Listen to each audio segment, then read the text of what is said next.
Quero convidá-los todos a abrirem a Bíblia em Mateus, capítulo 1. Leremos os versos 1 a 17. A graça de Deus no álbum da família de Jesus.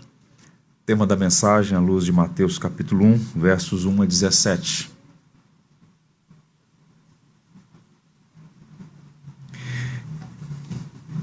Diz assim a viva e eficaz palavra de Deus. Livro da genealogia de Jesus Cristo, filho de Davi, filho de Abraão. Abraão gerou a Isaque, Isaque a Jacó, Jacó a Judá e a seus irmãos. Judá gerou a Tamar, de Tamar a Pérez e a Zera. Pérez gerou a Esrom, e Esrom a Arão. Arão gerou a Aminadab, Aminadab a Naasson, Naasson a Salmão. Salmão gerou de Raabe a Boaz. Este, de Ruth, gerou a Obed, e Obed a Jessé. Jessé gerou ao rei Davi, e o rei Davi a Salomão, da que fora mulher de Urias. Salomão gerou a Roboão, Roboão a Abias, Abias a Asa, Asa gerou a Josafá, Josafá a Jorão, Jorão a Uzias. Uzias gerou a Jotão, Jotão a Acás, Acás a Ezequias. Ezequias gerou a Manassés, Manassés a Amon, Amon a Josias. Josias gerou a Jeconias e a seus irmãos, no tempo do exílio da Babilônia. Depois do exílio na Babilônia, Jeconias gerou a Salatiel, e Salatiel a Zorobabel. Zorobabel gerou a Abiúde, Abiúde a Eliaquim, Eliaquim a Azor. Azor gerou a Zadok, Zadok a Aquim, Aquim a Eliúde. Eliúde gerou a Eleazar, Eleazar a Matã, Matã a Jacó. E Jacó gerou a José, marido de Maria, da qual nasceu Jesus, que se chama o Cristo. De sorte que todas as gerações, desde Abraão até Davi, são 14. Desde Davi até o exílio na Babilônia, 14. Desde o exílio na Babilônia até Cristo, 14. Pai, te louvamos pelo nascimento do nosso Redentor. A ti seja dada toda a honra e glória por sua fidelidade ao pacto da graça. Abre os nossos olhos para enxergar o Evangelho na genealogia de Jesus e te agradecer por tua misericórdia e graça sobre nós. Oramos em nome do nosso Redentor. Amém. Robert Murray McCheyne, ele publicou um plano de leitura bíblica anual para a sua igreja. No século XIX, esse material foi muito usado pela igreja, um recurso poderoso de incentivo, de encorajamento para que os cristãos cultivassem um bom hábito de ler a Bíblia integralmente, não como recortes. Precisamos ler a Bíblia integralmente. E esse notável plano de leitura propõe 4 capítulos por dia, começando pelos começos. Gênesis 1, o começo do mundo. Esdras 1, o recomeço de Israel. Mateus 1, o começo do Evangelho. Atos 1, o começo da igreja. A partir desses 4 começos, ao final do ano, você terá lido uma vez o Antigo Testamento, 2 vezes o Novo Testamento. É um plano interessante. Bem, o método pode variar, mas todos nós precisamos criar o hábito de ler a Bíblia diariamente. Isso é uma grande bênção. Agora, uma das partes estranhas na leitura bíblica é quando nós chegamos nas genealogias. Quem nunca pulou, levante a mão. Existem longas listas de pessoas, famílias, tribos, nos livros de Gênesis, Êxodo, Números, Josué, 1º e 2º Samuel, 1º e 2º Crônicas, Esdras, Neemias. Eu confesso aos irmãos que a leitura das genealogias, no início, parece algo muito chato. Mas ao final nós temos certeza que é. Não é uma coisa agradável. Eu desconfio da pessoa que diz que gosta de genealogias, de ler genealogia. É como se a pessoa acordasse pela manhã e dissesse assim: bem, eu não aguento esperar, estou ansioso para ler uma lista telefônica. Os mais novos nem sabem o que é isso, né? Páginas amarelas e tal.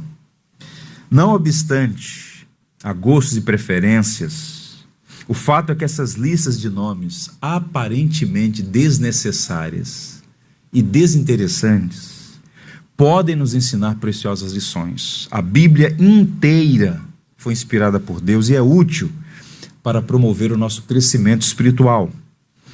Perguntas. Você já parou para pensar que o Novo Testamento começa com uma genealogia? Não é curioso que o livro de Mateus começa com uma lista de nomes estranhos a nós, a nossa cultura? Um dos escritores do Novo Testamento é justamente esse homem chamado Mateus. Levi.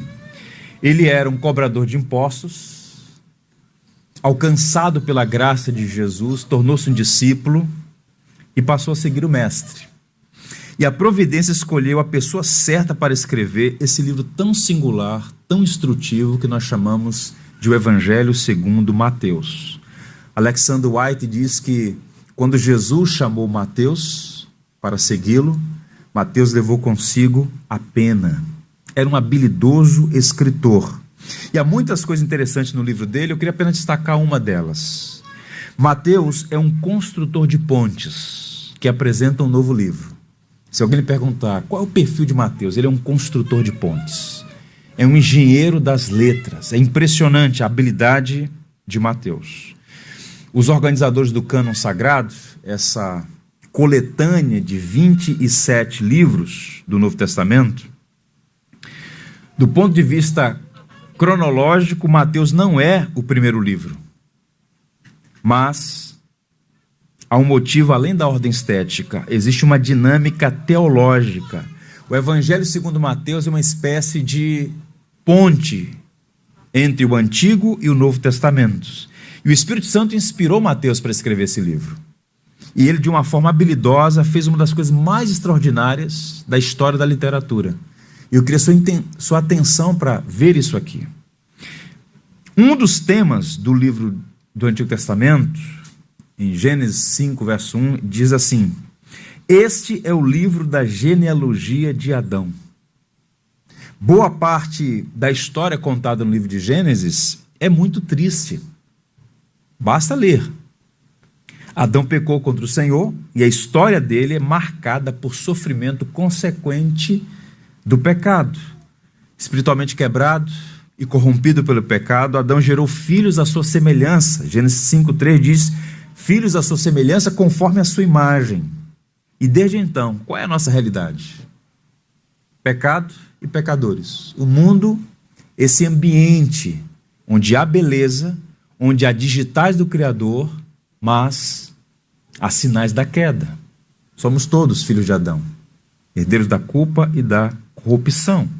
Agora perceba, se Gênesis 5, não é? Primeiro livro da Bíblia, abre com a genealogia de Adão, o primeiro livro do Novo Testamento abre com livro da genealogia de Jesus Cristo. Paulo aos Coríntios diz que Jesus é o último Adão. Ele veio a esse mundo numa missão redentiva, ele veio salvar os filhos de Adão. Ou como disse poeticamente o C.S. Lewis, Cristo é o nosso Aslan, que quebra a maldição da feiticeira branca. Ele vem a este mundo numa missão de salvação. É interessante porque se você fizer uma leitura de Gênesis capítulo 5, a expressão "e morreu" aparece inúmeras vezes.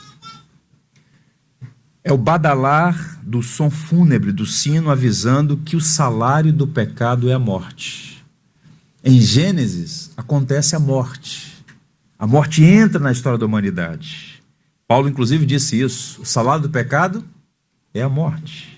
E naquela lista de Gênesis 5, onde essa expressão "e morreu" aparece várias vezes, Enoque é o único que não morre, porque Deus o tomou para si. É um prelúdio glorioso de que a morte seria vencida por um novo Adão, que é Cristo. É interessante porque quando abrimos o primeiro livro do Novo Testamento, não é mais a morte o tema, é a vida, é o nascimento. Observe, Abraão gerou a Isaque. É assim a narrativa dessa genealogia. Pessoas nascendo, gerações surgindo.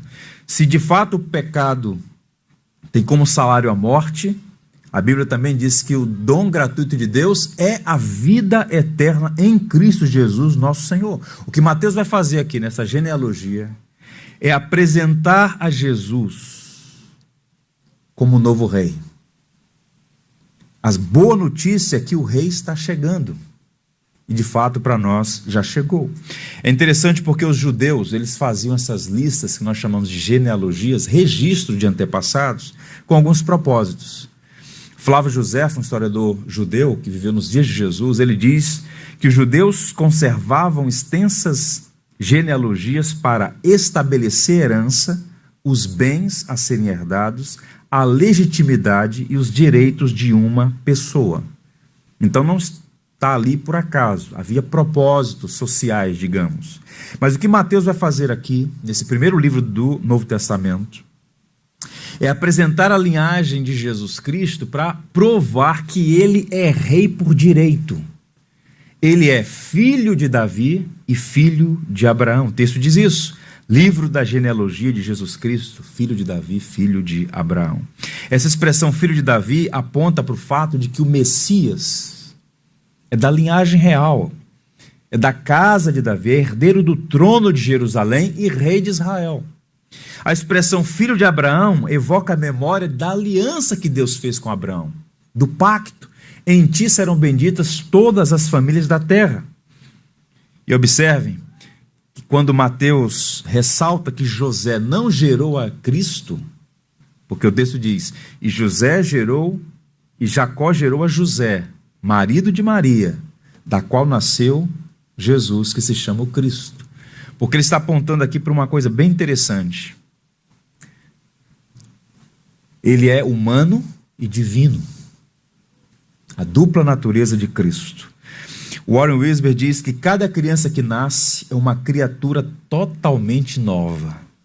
Mas Jesus Cristo, sendo Deus eterno, João capítulo 1, e verso 14 também, existia antes de Maria, de José ou de qualquer outro dos seus antepassados. Se Jesus Cristo tivesse sido concebido da mesma forma que qualquer outra criança, não poderia ser Deus. Era necessário que viesse ao mundo por meio de uma mãe terrena, mas sem ser gerado por um pai terreno. Há uma singularidade de Jesus sendo apontada aqui. Na Palestina, nos dias de Jesus, surgiram várias pessoas afirmando ser o Cristo. Havia uma grande expectativa messiânica naqueles dias. E alguns homens se apresentavam como o Messias que iria libertar o povo judeu do jugo romano e iria purificar a Terra Santa da profanação dos pagãos que por lá viviam. O que Mateus está fazendo aqui é uma afirmação extraordinária. Jesus, filho de Maria, é o rei. Ao mesmo tempo que ele é humano, ele é divino. Ele tem o direito do trono. Você filho de Davi, filho de Abraão, mas ao mesmo tempo não ter sido gerado por um homem, ter sido de fato nascido por obra do Espírito Santo, um nascimento sem igual. Ele está afirmando aqui que outros poderiam reivindicar o trono de Davi. Também sou da linhagem de Davi, mas só Jesus Cristo pode ocupar esse trono porque a prerrogativa dele é exclusiva por ter filiação humana, dos versos 1 a 17, e ao mesmo tempo filiação divina. Tem sido muito empobrecedor ver a quantidade de igrejas, não é? E alguns cristãos que passam 10, 20, 30, 200 anos na igreja e desconhecem aquilo que é elementar para a nossa fé, elementar, basilar. Então, sem muito, 7 passos para isso, 7 passos para aquilo, e dogmas centrais da nossa fé são praticamente desconhecidos pelos cristãos do nosso tempo. E quando nós estamos falando de Jesus Cristo, e do fato de que ele é singular, único, sem igual na história, isso aponta para este único ser no universo que é plenamente humano e plenamente divino. Ele é filho de Abraão, ele é filho de Davi, mas também é filho de Deus. Ele nasceu de Maria, mas ele não é filho de José no sentido de filiação natural. O Credo Niceno, um documento preciosíssimo, escrito pelos grandes teólogos da igreja no ano 325, afirma o seguinte sobre Jesus: Creio em um só Senhor Jesus Cristo, o único Filho de Deus, gerado pelo Pai antes de todos os séculos, luz da luz, verdadeiro Deus de verdadeiro Deus, gerado não criado, de uma só substância com o Pai, pelo qual todas as coisas foram feitas, o qual por nós e por nossa salvação desceu dos céus, foi feito carne pelo Espírito Santo e da Virgem Maria, e tornou-se homem, e foi crucificado por nós sob Pôncio Pilatos, e padeceu e foi sepultado, e ressuscitou ao terceiro dia, conforme as Escrituras. Subiu aos céus, assentou-se à direita do Pai, e de novo há de vir com glória para julgar vivos e mortos, e o seu reino não terá fim. Está aqui uma síntese, um resumo bíblico de quem é Jesus. É humano, mas também divino. Uma pessoa, duas naturezas, uma união perfeita.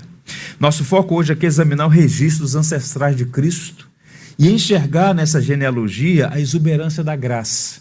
Por isso esse é o tema, a graça de Deus num álbum da família de Jesus. Olhe para esses nomes, para essa listagem, para esse registro, para essa genealogia, como se fosse um álbum de família. Você não verá todos os membros na foto, mas uma seleção deles. Se Mateus fosse escrever todos, de Abraão até Jesus, ele precisaria de dezenas e dezenas de livros. Ele fez uma seleção. A lista não é exaustiva. De Raabe a Davi, por exemplo, passaram-se 4 séculos. Ele cita apenas alguns nomes. Muitos nomes foram ignorados porque ele está fazendo uma seleção proposital. Os escribas faziam isso, eles omitiam nomes com o propósito de facilitar a memorização. Muitos judeus memorizavam essas genealogias. O que Mateus está fazendo aqui é um arranjo artístico com um propósito teológico pastoral. Mateus está apresentando Jesus, ele é o Messias davídico, ele é o herdeiro de Deus, que veio a este mundo com a missão redentiva. Ele é filho de Davi, filho de Abraão. Basta observar, por exemplo, que no livro de Mateus, o verbo cumprir aparece 20 vezes, para que se cumprisse o que fora dito. Jesus é o cumprimento das promessas de Deus. Mateus é o autor do Novo Testamento que mais cita o Antigo Testamento, 129 vezes. Ele está dizendo ao povo judeu, o menino nascido em Belém é o prometido, é o Cristo, é o Messias, ele é filho de Davi, ele é filho de Abraão e ao mesmo tempo ele é filho de Deus. Ele não foi gerado pelo intercurso sexual natural entre um homem e uma mulher. E Mateus apresenta a partir do verso 18 a proclamação de que nasceria de Maria este ente santo chamado Jesus. Pois bem, nessa genealogia ele vai introduzir a graça como fio condutor. E há 3 coisas que eu queria destacar nessa genealogia. Ouçam. A lista é etnicamente inclusiva, a lista é moralmente mista, a lista é escandalosamente graciosa. Na contramão do que era comum, Mateus inclui 5 mulheres na genealogia de Jesus. Raríssimo. Algo que não acontecia com frequência. Se não bastasse, Mateus cita 3 mulheres estrangeiras. Tamar e Raabe eram cananeias. Ruth, moabita. Portanto, é uma lista inclusiva. Ele está incluindo mulheres estrangeiras. Isso para um judeu é muito forte. Segundo, a lista é moralmente mista. Um leitor atento vai observar que não é uma lista limpinha. Há nomes respeitados na tradição de Israel, Abraão, por exemplo. Mas também existem pessoas que não estariam no rol dos heróis da fé, na galeria dos santos, e ele inclui aqueles que eram heróis nacionais e ao mesmo tempo figuras sombrias como um tal de Manassés e Jeconias, 2 homens perversos. Estão na lista, são parentes, estão no álbum de fotografia de Jesus.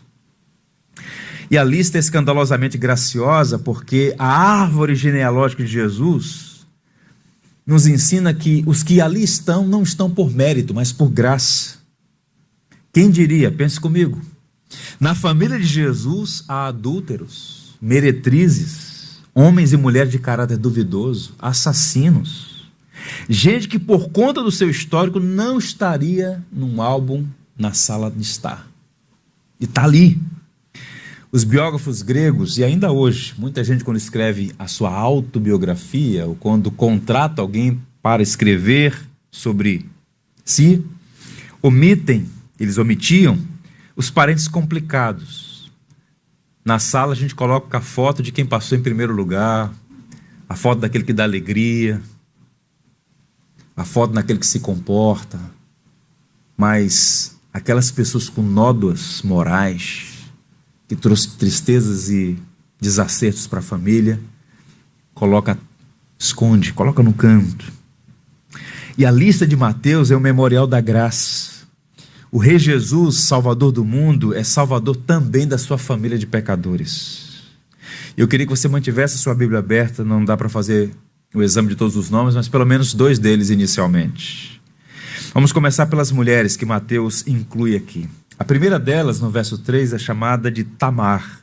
Observe, Judá gerou de Tamar a Pérez e a Zerá. Meus irmãos, Judá é um dos filhos de Jacó. De todos os filhos de Israel, é o único citado na lista, porque é através dele que a linhagem messiânica prossegue. Não era o primogênito de Jacó, muito menos um homem santo cuja vida inspirava a fé e piedade. Judá, inserido nessa lista aqui, está contrariando a lógica do merecimento. Deus escolheu Judá não porque era o primeiro, ele não era o primogênito. Deus não escolheu Judá porque era um grande homem, um santo, um exemplo. Deus escolheu porque ele é Deus. E decidiu escolher Judá. E a partir dele, dá sequência à linhagem do Messias. Daí vem a expressão judeu, tribo de Judá.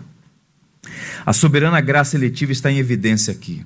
Quando Jacó está abençoando seus filhos no leito de morte, sobre Judá ele diz: Judá, teus irmãos te louvarão.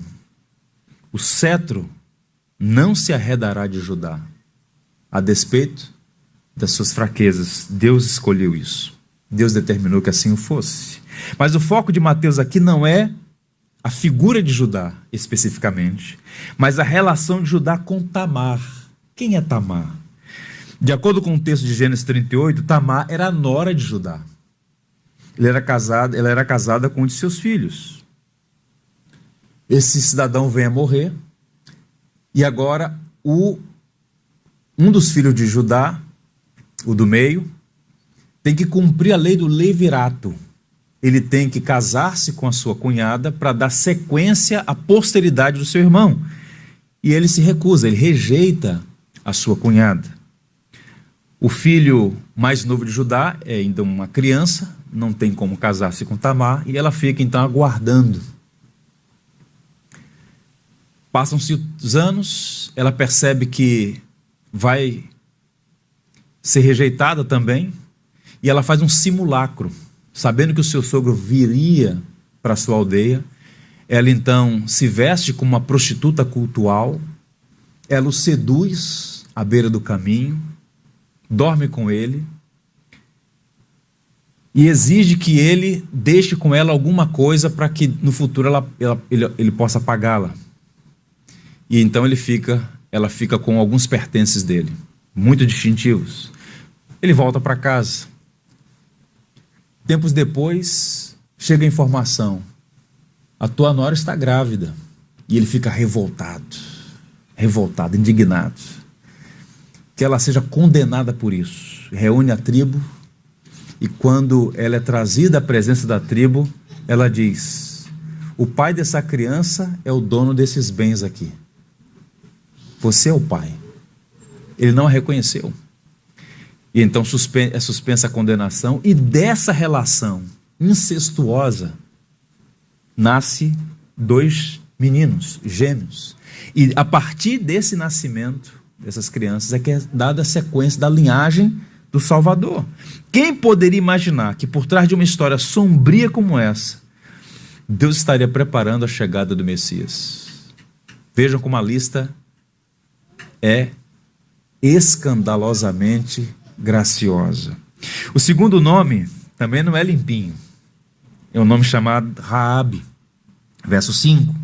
Salmão gerou de Raabe a Boaz. Um dos descendentes de Judá e Tamar chama-se Salmão. E esse homem teve um filho com Raabe. E Mateus vai incluir mais um nome dissonante aqui. Quem foi Raabe? Raabe era uma prostituta cananeia que entrou para a história por ter ajudado os espias de Israel quando eles conquistaram a cidade de Jericó. É estranho, mas esse é o fato. Ela era a meretriz de Jericó. Ela deu apoio aos invasores israelenses, os israelitas.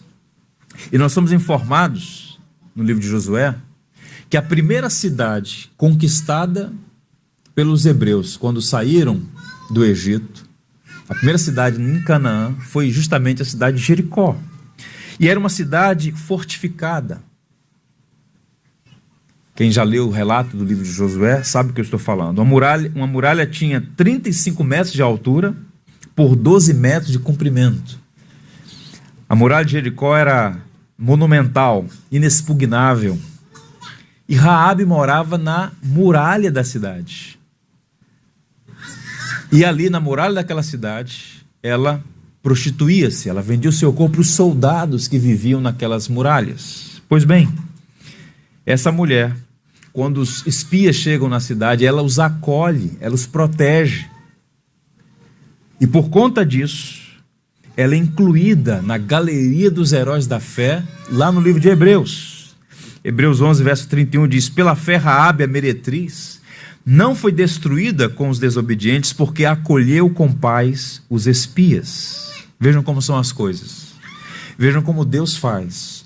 Raabe, a prostituta de Jericó, é a única que escapa da destruição da cidade de Jericó, e com ela sua família, e ela é citada 3 vezes no Novo Testamento, em Mateus, na carta de Tiago e no livro de Hebreus.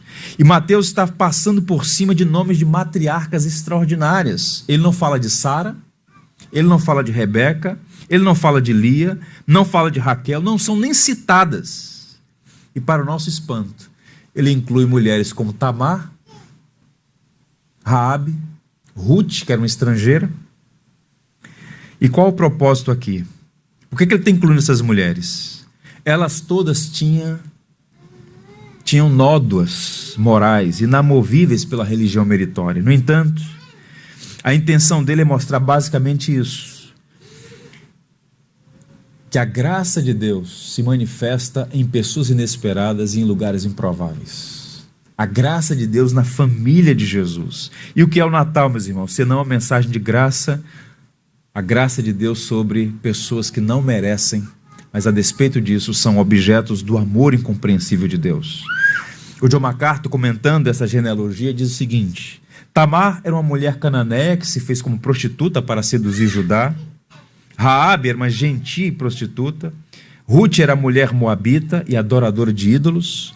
Batseba, esposa de Urias, cometeu adultério com Davi e suportou o estigma aparente da gravidez fora do casamento. Cada uma dessas mulheres é um exemplo prático sobre o funcionamento da graça de Deus. E o que nós aprendemos? Qual é a conexão com a igreja hoje? Eu vejo aqui, meus irmãos, pelo menos 2 grandes lições. Eu queria que você guardasse isso, porque isso é o que nos distingue enquanto cristãos de qualquer religião no mundo. Primeiro, a graça de Deus quebra a lógica do merecimento. Há muitos cristãos, pessoas que professam a fé cristã, que estão algemados pela lógica do merecimento. Nada sabem sobre a graça, embora cantem sobre ela.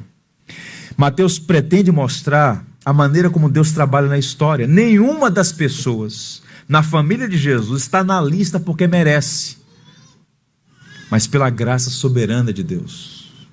Começando por Abraão, chamado de amigo de Deus, pai da fé. Seu chamado e promessa não são baseados em seus méritos. Abraão também era filho de Adão, herdeiro da culpa e da condenação. Ele também foi salvo pela fé. Paulo diz isso em Romanos, no capítulo 4. Ele creu e isso lhe foi imputado como justiça.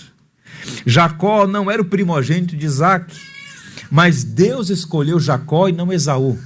Paulo diz isso aos Romanos: amei Jacó e aborreci Esaú. Jacó, a despeito de ter um histórico de mentiras e trapaças, foi transformado pela graça e através do seu filho Judá a linhagem messiânica prosseguiu. Veja o caso de Davi, o rei Davi, única pessoa na Bíblia chamada de homem segundo o coração de Deus. Ele também não era limpinho. O filho de Jessé também era filho de Adão. E um dos episódios mais tristes e mais lembrados na história de Davi é o caso de adultério dele com Batseba. Eu não vou recontar essa história nos pormenores, mas é preciso dizer que naquele caso, que acaba sendo uma mancha na história de Davi, há um elemento agravante naquele processo que mostra o quão vil Davi foi. Urias, o marido de Batseba, era um dos valentes de Davi, um dos homens de confiança de Davi, um homem leal a ele, fazia parte do pelotão de elite das tropas de Davi. Eliã, pai de Batseba, também era um dos homens valentes de Davi, um dos guerreiros. Aitofel, avô de Batseba, pai de Eliã, era conselheiro de estado de Davi. Todos eles homens leais, e foram desonrados pela atitude vil de Davi, que agora tem que lidar com as consequências. Morte, tragédia, lágrimas, vergonha, revolta, conspiração. A vida dele é infestada de problemas decorrentes de suas escolhas erradas. Bem, confrontado pelo profeta Natan, ele se arrepende, sinceramente arrependido, recebe o perdão, a restauração da alegria. Mas é curioso notar como Deus vai quebrando a lógica do merecimento. Davi teve muitas mulheres, teve muitos filhos, e a pergunta é: quem foi o sucessor de Davi no trono? Salomão. Quem era a mãe de Salomão? Batseba. E então Mateus diz: a Salomão, da que fora mulher de Urias. Deus escolheu a Salomão para suceder a Davi no trono. A lógica do merecimento não resiste ao poder da graça. A igreja, ela não é uma congregação de pessoas perfeitas. Ela é uma comunidade de pecadores salvos pela graça. E esta verdade está exposta nessa genealogia. Pessoas que tinham um histórico sombrio, mas a despeito de não merecer, foram alvos dessa graça bendita e maravilhosa. Eugene Peterson, falando sobre a graça de Deus, que precisa ser resgatada, inserida na vida comunitária da igreja, ele diz: a graça não procura feitos que mereçam amor. A graça opera em separado da resposta ou da capacidade do indivíduo. A graça é unilateral. A graça de Deus é Deus se dando em plena aceitação de alguém que não merece, jamais pode adquiri-la e jamais poderá pagá-la. Graça é amor aos que não merecem. Então, a primeira lição que essa genealogia, que esse álbum da família de Jesus nos ensina, é que a lógica do merecimento não resiste à graça de Deus. É por graça, não é por mérito. Segundo, a graça de Deus alcança os improváveis. A genealogia de Jesus inclui grandes reis, como Josafá, por exemplo, homens notáveis como Asa, mas também pecadores sórdidos. Alguns homens se destacam aqui: reis piedosos como Ezequias, Josafá, Josias, o grande reformador. Esses homens tiveram filhos terríveis. Esse aqui é um dos grandes problemas na história. Como é que homens piedosos e santos tiveram o dissabor de ter filhos tão terríveis? É interessante porque Jesus não veio elogiar seus antepassados, ele veio salvá-los. E nessa história de graça alcançando os improváveis, há uma figura aqui chamada Manassés. Manassés teve o privilégio de ser filho de um dos homens mais piedosos da Bíblia, o rei Ezequias. Lembra do Salmo 46? Escrito por Ezequias. como um tributo de louvor a Deus pelo livramento que Deus deu a Jerusalém do exército da Assíria. Ezequias foi um grande rei, mas seu filho foi terrível. Manassés matou inocentes, ele sacrificou seus filhos vivos no altar de Moloque, uma divindade amonita. Moloque era adorado num símbolo, num ídolo, numa imagem feita de bronze. Havia uma abertura onde se colocava ali fogo, aquilo ficava incandescente, com as mãos abertas, e as pessoas então sacrificavam seus filhos vivos no altar de Moloque.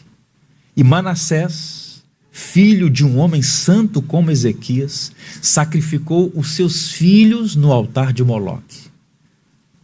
O homem que mais tempo reinou em Israel não foi Davi, não foi Salomão, foi Manassés, 52 anos no trono. E ele está aqui nessa lista. Agora vejam como são as coisas. Qualquer pessoa que olhasse aquele homem dizia, que homem mau. Inclusive o cronista diz, ele foi o mais perverso dos reis. Mas vejam como são as coisas. A graça de Deus não é para os que tiram nota 10. A graça de Deus é para aqueles que a gente diz, esse aí não vai passar. E Deus usou a Assíria para disciplinar Manassés. O texto diz que ele foi derrotado pelo exército assírio, ele foi capturado e levado como cativo, e no cativeiro o seu coração é quebrantado. Algumas coisas é ditas sobre ele, vejam. Além disso, Manassés derramou muito sangue inocente, até encher Jerusalém de um ao outro extremo, afora o seu pecado, com que fez pecar a Judá, praticando o que era mal perante o Senhor. Ele era um pecador que fazia os outros pecarem. Esse é o quadro. Agora vejam, fez-lhe oração, e já no cativeiro, e Deus se tornou favorável para com ele, atendeu-lhe a súplica e o fez voltar para Jerusalém, ao seu reino. Então reconheceu Manassés que o Senhor era Deus. O que Manassés merecia? Juízo e condenação. Um assassino dos próprios filhos? Um homem que conhecia a verdade e vivia no erro? Um homem que tinha um pai santo e vivia na mentira? O que esse homem merece? Condenação. Mas quando ele está na prisão, quando ele cai em si, ele clama por misericórdia, o que Deus faz? Leva ele de volta para o trono, leva de volta para Jerusalém. E o texto diz assim, 2 Crônicas 33, restaurou o altar do Senhor, sacrificou sobre ele ofertas pacíficas e de ação de graças, e ordenou a Judá que servisse ao Senhor Deus de Israel. Na última hora, a graça se manifestou sobre uma pessoa improvável. É assim que Deus faz. Nós olhamos e podemos eventualmente afirmar, esse aí não tem jeito. Esse não. É porque a nossa mente está toda ela impregnada da lógica do merecimento. Alguns merecem, outros não. A pergunta é, quem é justo diante de Deus? E esses homens são incluídos aqui, essas mulheres são incluídas aqui, para mostrar que no álbum da família de Jesus, é a graça que prevalece, e não a lógica do mérito. Deus se manifesta sobre pessoas improváveis, em lugares inesperados. Algumas aplicações finais. Nossos filhos precisam, mais do que conselhos e bom exemplo, eles precisam nascer de novo. Quando eu olho para essa história desses reis, Ezequias, Josafá, Josias, homens piedosos, imperfeitos, mas piedosos, e os seus filhos tão perversos, eu fico pensando, mais do que bons conselhos, mais do que um bom exemplo, nossos filhos precisam nascer de novo.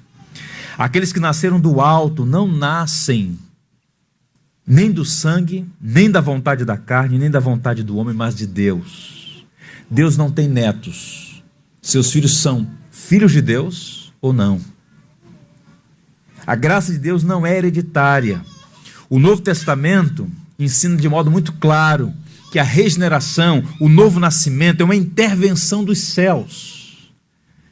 Então nós devemos orar sempre para que o menino que nasceu em Belém, nosso Cristo Rei, que morreu naquela cruz, ressuscitou, foi assunto aos céus, está vivo e voltará. Que ele possa nascer no coração dos nossos filhos. Segunda aplicação, sua família pode ser complicada e você pode ter motivos para ressentimentos, mas a mesma graça que te salvou pode transformá-la. É interessante isso, porque no álbum de fotografias de Jesus, a família de Jesus era complicadíssima. Bons nomes. O indivíduo bater no peito e dizer: eu sou filho de Davi, eu sou parente de Davi, mas filho de Manassés, filho de Raabe, lá estão esses nomes na lista, mostrando claramente que uma família pode ser complicada, mas não é impeditivo para Deus operar maravilhas. Alguns anos atrás, ao final do culto, uma senhora se aproximou do pastor, mal conseguia falar. Ela estava muito emocionada, tinha sido tocada pela mensagem.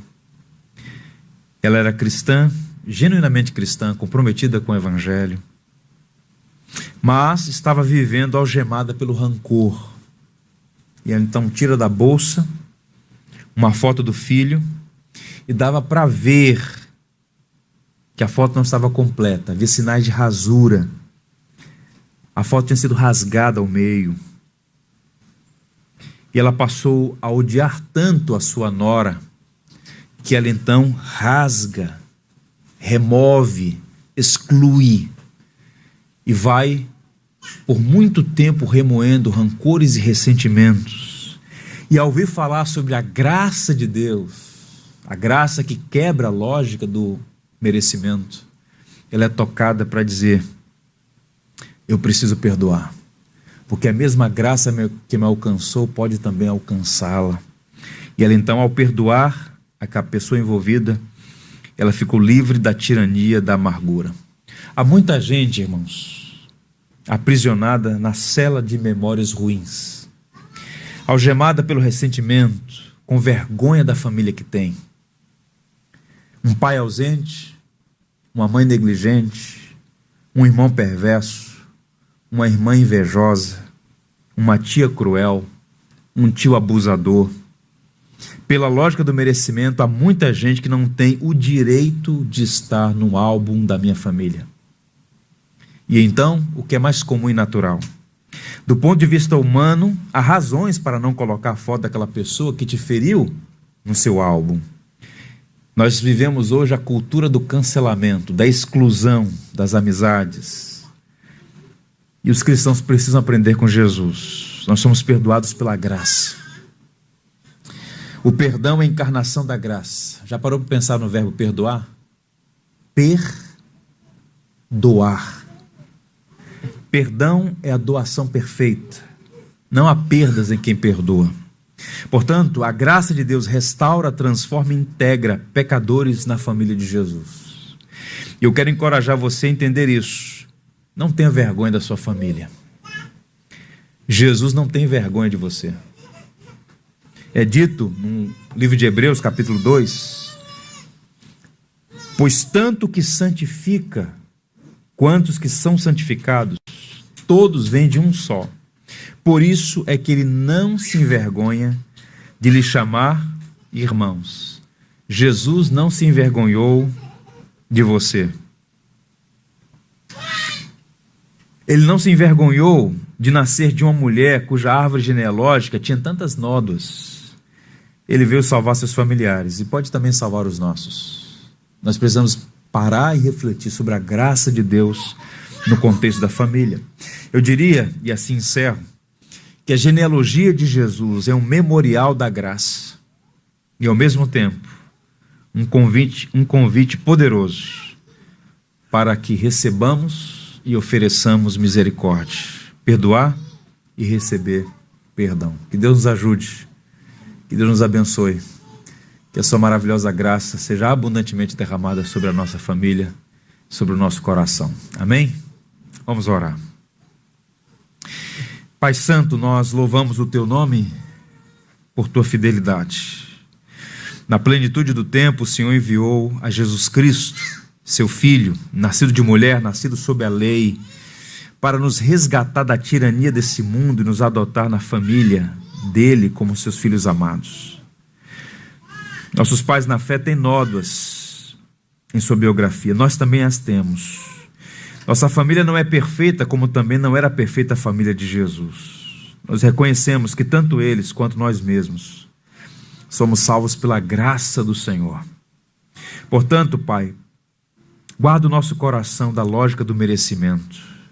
Limpa o nosso coração dos ressentimentos e das memórias amargas. E nos dê um coração misericordioso como o seu, disposto a amar e a perdoar. Vista de uma maneira especial, Pai. Visita de uma maneira muito especial aqueles que estão com o coração ferido pelo ressentimento.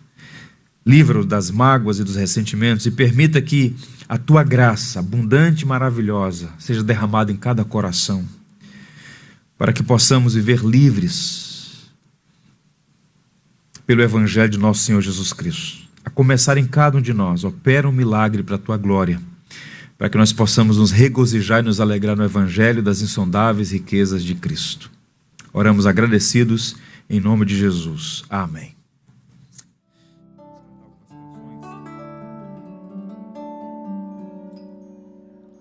Por tudo que tens feito, por tudo que vais fazer, por tuas promessas e tudo que és, eu quero te agradecer com todo o meu ser. Te agradeço, meu Senhor. Te agradeço, meu Senhor. Te agradeço por me libertar e salvar, por ter morrido em meu lugar. Te agradeço, Jesus, te agradeço. Eu te agradeço, te agradeço por tudo que tens feito, por tudo que vais fazer, por tuas promessas e tudo que és. Eu quero te agradecer com todo o meu ser. E aí? Te agradeço, meu Senhor. Te agradeço, meu Senhor. Te agradeço por me libertar e salvar,